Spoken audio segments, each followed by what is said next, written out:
and welcome to the Crossroads. I'm Martin Anthony, and today I have a special guest, and it's someone that we maybe sometimes this particular job is taken for granted, and I think that I'm going to find a little bit more about that job. And also, as I've said before on other shows, I've been away for 15 years, so I want to learn what's kind of happened in the last 15 years in the world, and who not better to ask than an RCMP officer. Rob, welcome to the Crossroads. How are you today? Good, thank you. Thanks for having me come out, Martin. It's always been a fascinating part of Canadian culture, and I was overseas for many years working in Istanbul, Turkey, and there's always a comment about the police in Canada, and it's the image of the red serge and the hat, and it demands respect around the world. How does it feel to wear that uniform? It's an amazing thing. We work very hard to be able to earn the uniform. We do 26 weeks in Regina, Saskatchewan, where the training's been happening for several years, or since 1873 when the RCMP started as the Northwest Mounted Police, of course. And so just the whole being able to get into doing that, go to such a historic place and learn how to be an RCMP constable, learn about law, and then be able to get out and wear that uniform, it's a pretty amazing thing. And like you mentioned, it's noticeable by a lot of people. I wear it around for different events around in the Comox Valley, and always have foreigners or people that come up to me from out of country always want their photo with the world famous red serge. So it's a pretty amazing thing to be able to be in part of that. Well, now for me, like I was saying in the introduction, sorry, I'm a little nervous almost. I don't know, it's fun. I've been away 15 years, and I'm going to start with some questions because I need to know these things. One thing I've noticed coming back here, because in Istanbul, it's 20 million people. There's 5 million cars, and I believe there's maybe 4 parking spots in all of the city. So it's always pandemonium in traffic. And over there, I noticed that if the police car's driving slow, people will honk at them and tell them to get out of the way. And just before we started filming, you were mentioning that, if you're driving anything that is or resembles a police car, everyone just slows right down. What's that? Has it always been like that? Have people sort of had that sort of, is there a mystery? Is there a sort of what is the reason? No, not really. It's just people recognize the police cars. Of course, cars, since you've left, have changed quite a bit, and we keep up with the technology. We get issued cars as they change as well. So the looks of the cars will change quite a bit. So a lot of people just, they're cognizant as to when the police cars are around and their actions around the police cars. So, we can't really hide some of the police cars. They're quite well marked. I believe 15 years ago, they went through a paint change. I don't know if you remember the blue and white police cars. Well, they're not blue and white anymore. They're white with stripes, same deckling on them, but with, changed them up a little bit several years ago. So you can't really hide a police car. So people are just cognizant as to what they're doing and when police cars are around. So. Yeah. Does it actually bother you when people slow right down? No, for sure not. No, people are being safe, and that's good. We need people out on the road to be safe, so it's a good thing. So it's good to know. I'm glad that Canadians, we have that. Someone steps on our toe, we say sorry. Yeah. So I guess it's kind of follows suit. Well, that's good to know that that's still the same thing that happens here. One thing I have noticed that in 15 years, people still haven't learned how to merge. Merge, yeah. The zipper thing, the zipper effect now is actually getting a lot of media attention right now on social media about how to zipper when you're doing the merging, and it does work. It's just a matter of getting people educated to do it. Well, I said 15, like in Istanbul, you have where the toll booths are. They have 10 lanes, and it goes apart very quickly, but then all those 10 lanes join again, and it's about it's 1 millimeter in front of the other car. They have the right of way, so you don't even have to think of all these thousands of cars all trying to crush back into 3 lanes. That it just happens. And so just so people who are watching know, you can do it, and it does work if you just give it a chance. It does. Absolutely, it does work. And it's just a matter of giving people that little extra room. Everyone wants to be first. Yeah. Sometimes it doesn't always work that way. So, you realize that the towns grow quite a bit, and the infrastructure has to change with the towns as they grow, and that takes some time sometimes. So patience is big as, you get into rush hour traffic and stuff. You have to be patient and just watch out for your other fellow pedestrians, the cyclists and all that, and just if everyone works together, it will work. Yeah. Yourself, are you from the area here originally? Or what's your- No, well, kind of. I was born on Vancouver Island back when years ago when I was born, of course, but moved away when I was young. And you know, as with the RCMP members, you're expected to live anywhere in Canada. And when after I left Depot, I was in Castlegar in the West Kootenays for 5.5 years, and then I took a transfer here, coming up to 3 years in February now. So I'm an Islander, but left when I was really young. Yeah. Can you tell me are there any dramatic changes in policing in the last 15 years? Like, because I know you're here, so I was going to see if what's changed on the island. But of course, I should have realized that you will travel around. So I'll ask more generic question: has there been a change in how policing works and how in the role of the RCMP? Because I know not every center has RCMP. So. So it's pretty much, we still do police work. We still do the investigations, and that hasn't changed. We still need a good core of being able to do investigation and follow the law, or, enforce the laws as they are. But with technology has changed so much in the past few years, things like social media, things like computers, of course, we evolve with that. So, 15 years ago, there wasn't going to be computers in the police cars, so everything was done by radio and by paper. So now our dispatch systems are all through the cars. Each of the police cars has a laptop computer in it, and we get our dispatches that way. And the radios have changed to be better where they can be. And so technology, we have to work with technology. So that's helped us a lot with when it comes to investigations. And as things change, we are able to change with it and help us. So things like social media, that's a new thing that's just a few years old now. It's getting to be a big thing. Yeah. So social media works on both sides. It assists us. There's several detachments that are on Facebook or on Twitter. The BC RCMP is on both of those. So it allows us to get information out very quickly. If we have missing people or we're looking for information, we can actually disseminate that a lot quicker now than we could in the old days, where you'd put a press release out and it would go to the papers. And so now we can do that very quickly.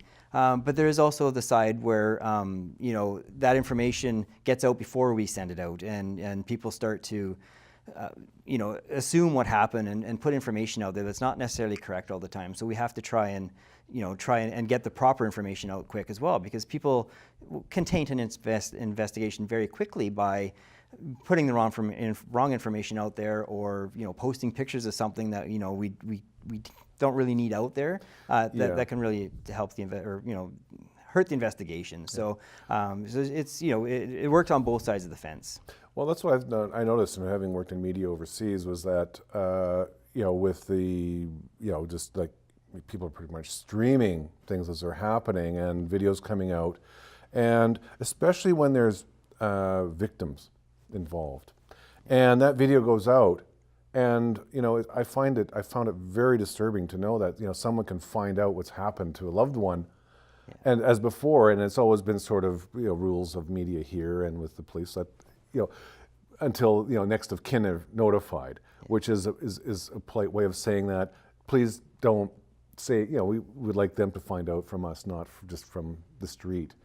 Has that changed the job much? I know this is kind of a negative area, and I don't want to really go into a negative area, but it's part of our life and reality. It does, and it makes our job that little bit harder to get out to the families before and do it more of a sit-down notification instead of having them find out online. When it comes to just pictures and things getting out there, it's just things that we and names. I think names is another big thing too. People start naming people on Facebook or out on social media, and there's specific rules that we have to follow before we name anybody in relation to an investigation or charges and stuff. And there's reasons for those rules, and there's we still have all our privacy rules and stuff that we have to follow. So as soon as someone throws the name out there, it really impacts investigation in a negative way. So we just, it's something that we work around, and there's lots of positives and there's lots of negatives, so we just have to work with it together. Yeah, it's really taken society by storm, really, social media, the fact that things can be out there so quickly and rampantly. And speaking about that, now, I guess the direction now, the question I'm going to ask is that because social media is in the hands of babes, now, you do a lot of work with mentoring from what I hear. And you go to schools because you're the media Yep. relations officer Yeah, for you the Comox Valley That's correct. Detachment, RCMP Detachment. That's So correct. I'm very interested to hear what you're doing with the schools. In the So area. we work within schools. It's a matter of educating, the kids. They need to know how to use social media, how to use it correctly. There's so many kids now that have cell phones and the access to social media that there's so much out there that kids don't need to see and kids don't need to add to. So what we do is we work with the schools. We have officers that go into the schools and talk with kids and teach them. This is how you need to protect yourself, and it's really a more of a thing of educating for protection, so that the kids are looking after themselves. They're not sending those text messages or those photos out there that can affect them for the rest of their lives. It's super important that they realize that what they do on social media when they send something out. They trust that person when it's happening, but you really have to watch to make sure that it's not something that's going to affect your life. So working with kids, but we have to work with the parents as well and talk with the parents and say, Right. They need access to the phones. They need to see what their kids are up to, and not just give them the phone or give them the iPad and send them off into a room for themselves for long periods of time. That doesn't work. You need to be having conversations with your kids. Keeping them safe is the most important. Right. On that note, I'm going to just take a little break from the show, and we're just going to give you some contact information for Rob and for the RCMP. If you have any questions and or interest about a career and whatever, because that's going to be the next question right after this break.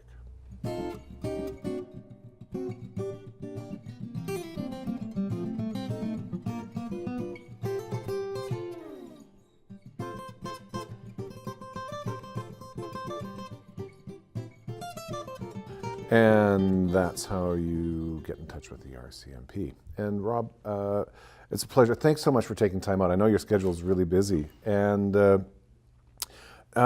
to the career of this. Now, you said you started late in life, that you got into this. And so what's the new parameters? Because I know years ago it was a pretty exclusive kind of club.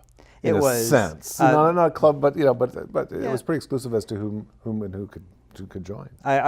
For me, the history of the RCMP is huge, and I really enjoy the whole cavalry. The beginnings of the RCMP when it was the Northwest Mounted Police. And I was just laughing at the office the other day. There was a video that's out from the 50s and 60s, and it shows the training at Depot, same place where we do it now. And they're all the 6 foot tall, strapping men, and they're all very regimented, and that's how it used to be. But now, we're looking for people that are from all walks of life. We're looking for people that have experience. I got in when I was 35 years old, which some careers, that's pretty old when you're for some careers. It's something that I'd wanted to do since I was 7. My mom's got a picture of me when I was 7 years old, and I've got a badge cut out of paper and my little cap gun revolver, and I always want to be a police officer. But sometimes life has different paths. So I took a bit different path at the beginning, and I was a truck driver for 12 years, an equipment operator, and always had that connection with the RCMP and made friends and joined the auxiliary program. And finally, when the time was right, I was a little bit older, but I had that opportunity, and it's been an amazing career for me. I love what I get to do now.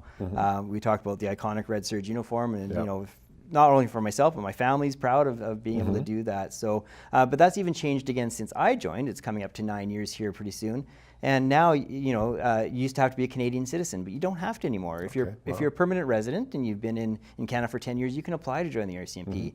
There's still some basic things. You have to be 19 years old or older. You have to have an unrestricted driver's license, have a good command of English or French. But you don't have to be a Canadian citizen anymore. So if you've lived in the country for 10 years and you're interested, we're looking for those type of people that have that experience and to be able to join us and help us.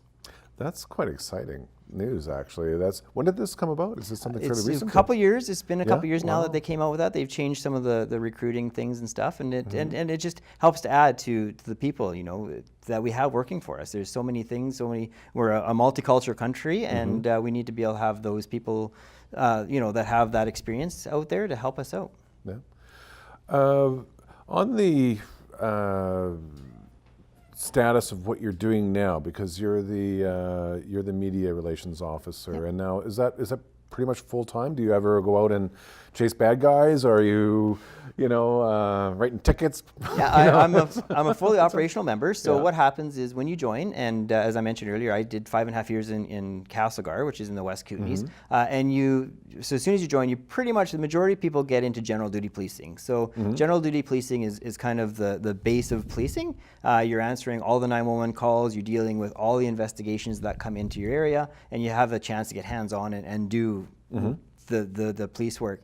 But we have thousands of jobs that are open to us as a police officer with the RCMP. You can travel from coast to coast and to coast all the way up north too, and you can take in all sorts of things. So what I'm doing now is I'm the media relations and community policing officer for the Comox Valley Detachment, and so that's my job. So that's what I do, is I do all the media, do things like this. I get to be out in the community. I'm always out doing things just in the community with whatever event that has to be done that requires the police, or just to be out in the community. But if you're interested in working with computers, we have computer jobs. We have the forensics section, so it's just like CSI on TV. Right. We don't quite get everything done in an hour with commercials, but we have those opportunities. So if you have something, if you like working with dogs, we have dog sections, traffic sections. So if you're interested in doing collision investigation and stuff like that, we have jobs for pretty much anything that you can think of. We have a job for it. So once you get your base down, your general duty policing down, you have the opportunity to move into these and build your career.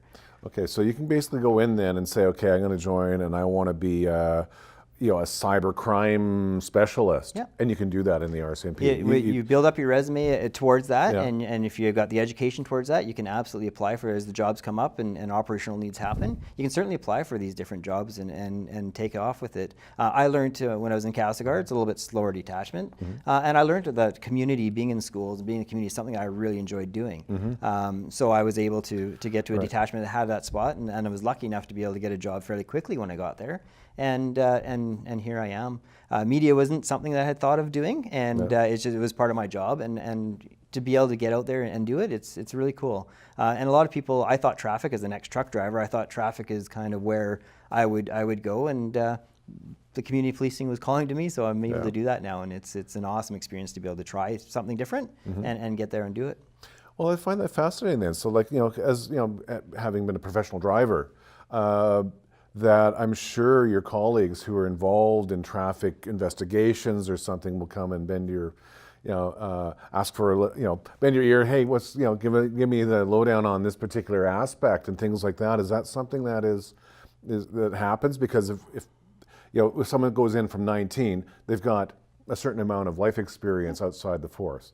If they're in the force at a later date and they've had other backgrounds, does that also, I guess, must mean you have you're called upon? Absolutely. Yeah. It's certainly a teamwork. It has to be teamwork, because even when it comes down to investigations in itself, is if I'm on general duty and I have an investigation that comes in and I'm looking for someone that's got more experience in that, I can ask my team members and say, have you ever dealt with this, and what's, and get that direction.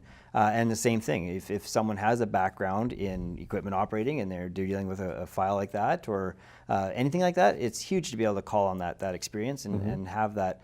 We have sections, like we have a domestic violence unit, and they work with families that are struggling with domestic violence.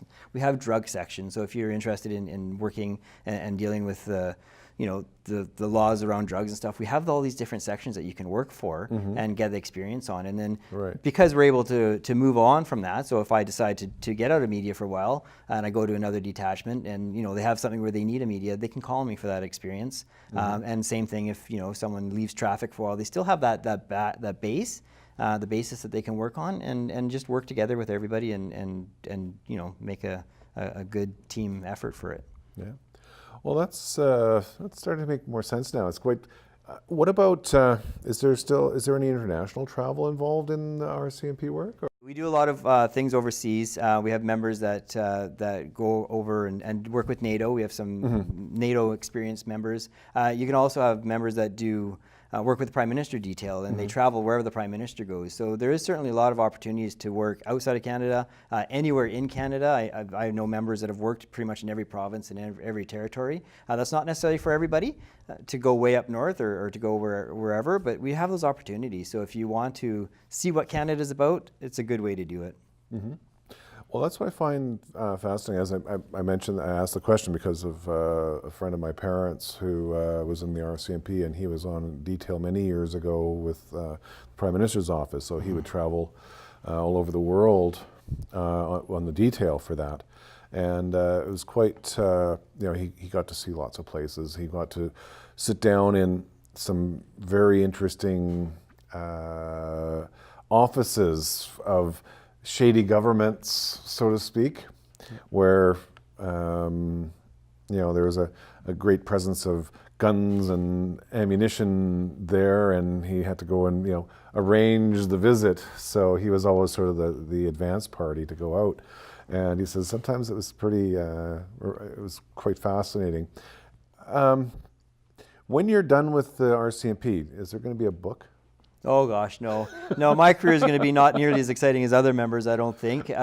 It's certainly just the ability to get out and see things that not everybody gets to see, and there is positives and there is negatives, but you get a good support, and it's just to get out there and do things. It's pretty cool. My story is one of several many. I mean, I something I'd wanted to do for a long time. I kept my mind on that goal, not knowing when it was going to come around, and the opportunities come up. So I mean, it's just a matter of if you've got your mind set to something and you kind of work towards it, it works, and you can really enjoy what you're doing. So it's super important.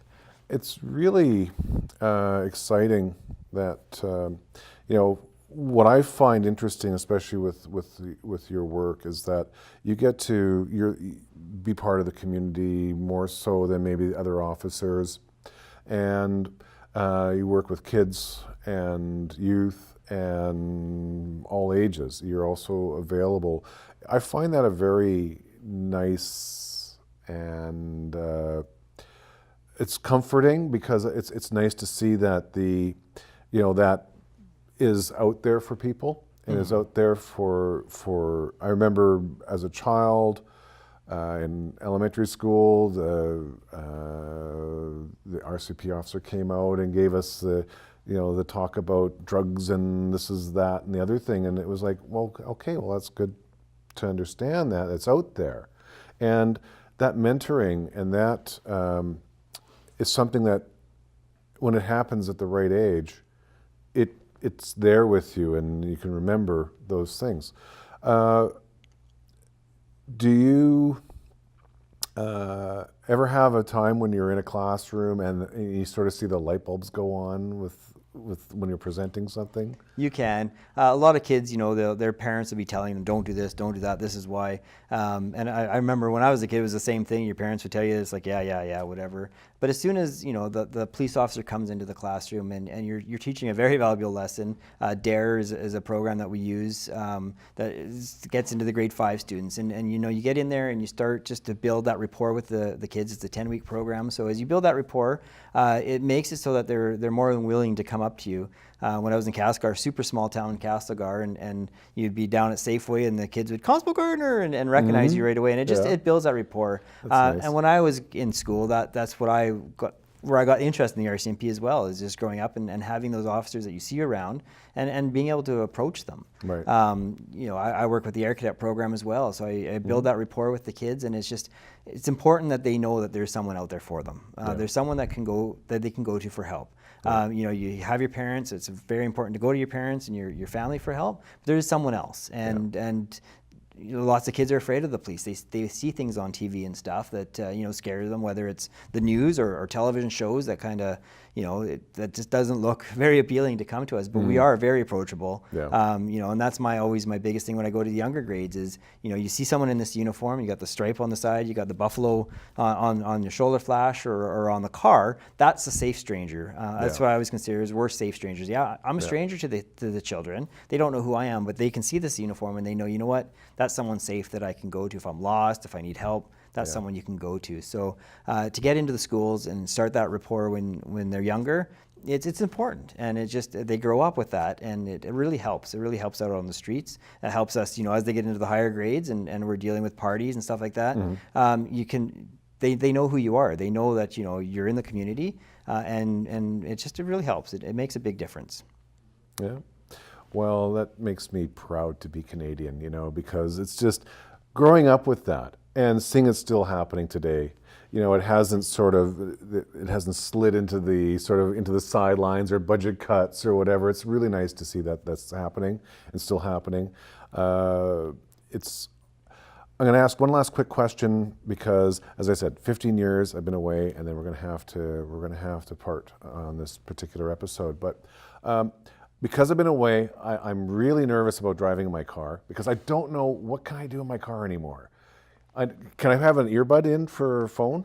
You can have one earbud. We recommend you don't have. I personally recommend you don't have anything in. You can't have one. Yeah. But I mean, the distracted driving is a huge thing. Like That's really, something that I find very.